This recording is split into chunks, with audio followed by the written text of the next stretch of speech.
এটাই হচ্ছে গোবিন্দকে পাওয়া। তাই তোমাদের সঙ্গে আমার এত পার্থক্য কেন হয়ে গেল? দেখবে আমার কষ্ট করার পর আমি মায়ের চরণ টিপে দিই, ও মা তুমি অনেকক্ষণ দাঁড়িয়ে ছিলেন আমার সাথে, এসব পাগুলো টিপে দিই।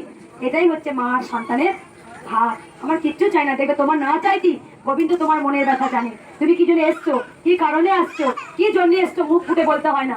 মা অন্তর্জামী, মা তোমার মনের কথা আগেই জেনে গেছে যখন তুমি বাড়ি থেকে বেরোচ্ছ, তুমি এই সমস্যা নিয়ে এসছো। তাই মাকে বলতে হয়, মা গো আমি তোমায় ভালোবাসি মা, এই জীবনটা বৃথা।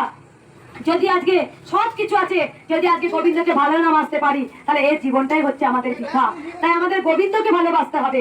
গোবিন্দকে, তোমার সোনা দানা টাকা পয়সা বাড়ি গাড়ি সন্তান সবকিছু বৃথা যদি আমি গোবিন্দ চরণে না ঠাঁই পাই। তাই একবার নারায়ণ নারদ একবার নারায়ণকে বলছে, আমি একবার নরকে যাব, নরকে একবার শুনবো। একটু চুপ করে সবাই একবার। যখন বলার পর তখন নারদ বলছে, নারদ তো সবসময় বলে নারায়ণ নারায়ণ নারায়ণ।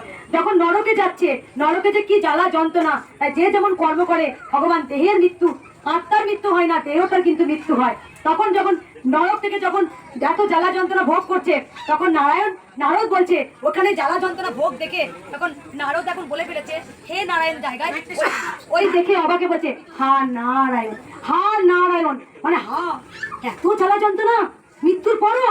অবশ্যই বলে না, পাপ করলে পাপের ঘরা পুণ্য হলে আবার পরের জন্মে গোবিন্দ ঠিক হিসাব টু হিসাব বুঝিয়ে দেয়। আর পুণ্যি করলে পুণ্যের ফলটাও গোবিন্দ হিসাব টু হিসাব বুঝিয়ে দেয়। যেমন কর্ম তেমন ফল।